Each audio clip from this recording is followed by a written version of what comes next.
Hey everybody, Jason Blaha. I've been getting a lot of questions about my stance on the subject of overtraining, and I'm going to jump into that a little bit. And I think I'm going to do this as a series because this is a bit of an in-depth topic and it can spin off into a number of different directions. So I might need to do multiple videos to cover it and to keep the individual videos short enough to keep everyone's attention span. But hold on, let me give you guys a bicep shot first. Okay, on to the subject of overtraining. I really hate this word, and while I personally recognize that this is a legitimate medical condition and it absolutely exists, it has been massively blown out of proportion by bodybuilding magazines, by fitness gurus, and people over the years to the point to where it no longer has any meaning. And I honestly think it's created a number of psychosomatic conditions to where people actually think that they are overtraining because they're so obsessed with it and they're socially programmed by it that they actually overtrain psychosomatically in the sense that they're not actually physically overtrained.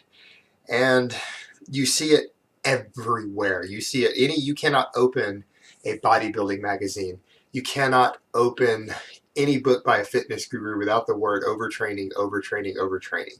So it's thrown at you every day, all the time, to the point where it programs it into people's minds to where they're actually afraid of it. And I think this actually causes far more harm than good. The reason we even have this discussed so heavily is because it's part of magazine culture going back to the 1980s, the early 80s, when Mike Menzer was writing for a number of magazines. He started discussing the subject of overtraining.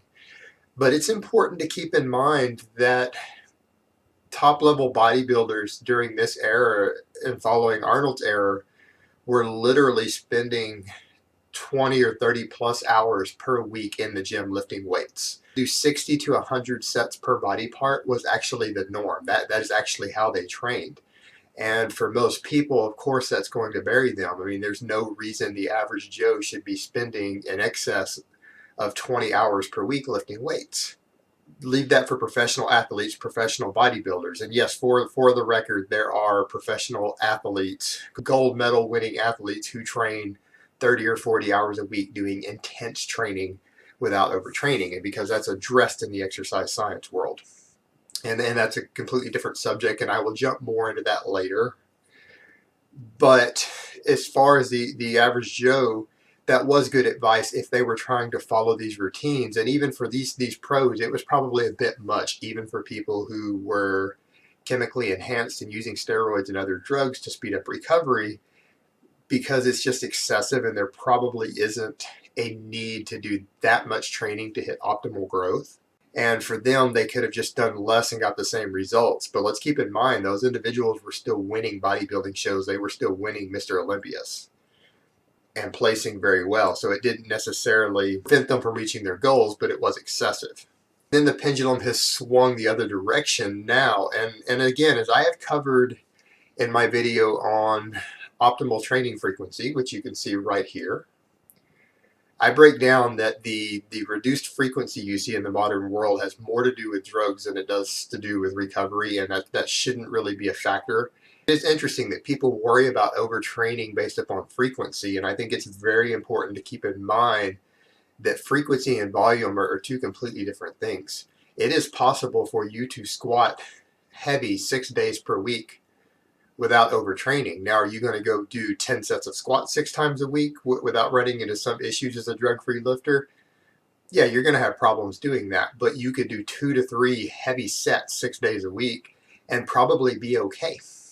And therein lies the big difference in between understanding the difference between volume and frequency. So just because you are doing a lift or working a body part more often doesn't mean that you're necessarily doing the same volume you would on one of these body part splits where you're doing 20 sets per body part. When you step back and you look at the routines of championship winning bodybuilders from the 50s and 60s, and a lot of them had impressive physiques for naturals even by today's standards in terms of just overall size and development, even if they weren't as conditioned and ripped as the guys are today. In natural bodybuilding, they were still very, very large men.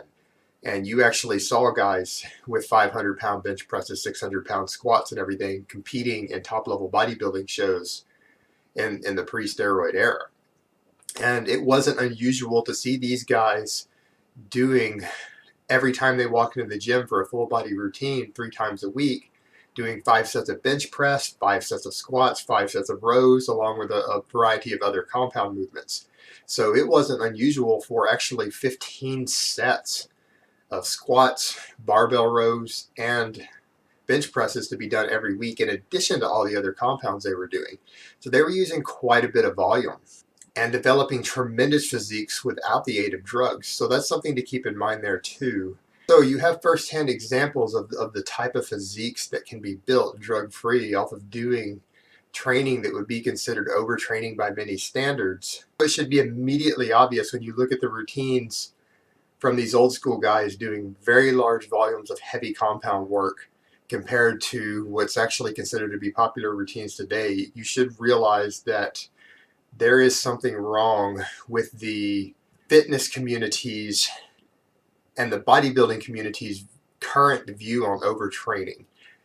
Most people who believe that overtraining is really easy to do, I think they would freak out if they saw what my actual week-to-week routines and training look like myself. Most people would be really shocked because I do a lot of volume. For me personally, I would say just between my various presses for chest and triceps, meaning things like bench press, floor press, closed grip bench presses, things like that, it isn't uncommon for me to do easily 30 sets of heavy presses per week. Even for me, I think most people would be really shocked at how I trained. And that's all I really want to cover in this video on that today. In the next video, I will go ahead and jump a bit more into the science and what current exercise science says on it. But for now, I'm just giving you my general take on overtraining, some observations of it, and trying to highlight the immediately obvious problems of it without even delving further into the science. What most people would consider to be overtraining is usually the level of workload and volume that I think that you need to be reaching effective and optimal growth. And there is actually science to support that idea. And I'm going to leave that for the next part of the series. So I hope this has been informative for everyone, and I know it's just touching on the basics, and I will get into more later. But hold on, let me give you guys another bicep shot first.